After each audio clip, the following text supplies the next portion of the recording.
Hi everyone. In this tutorial, I'll show you how to categorize expenses in QuickBooks Online. Categorizing expenses correctly is essential for small business owners and expense managers to stay in control of their finances. Start by opening your browser and going to the QuickBooks website. At the top right corner, you'll see the sign-in button. Click it to begin the login process. Next, enter your email or username and password carefully. Be sure everything is typed accurately so you don't run into login issues. Once you're signed in, look at the left-hand navigation menu and click on Expenses.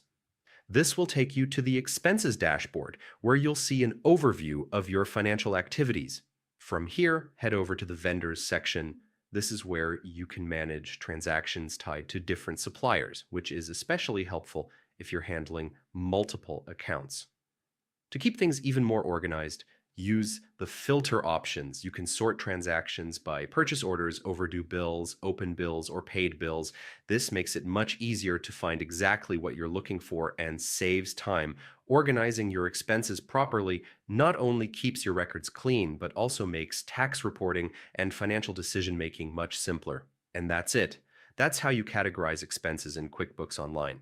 Be sure to explore other QuickBooks features that can streamline your workflow even further. Thanks for watching, and I'll see you in the next guide.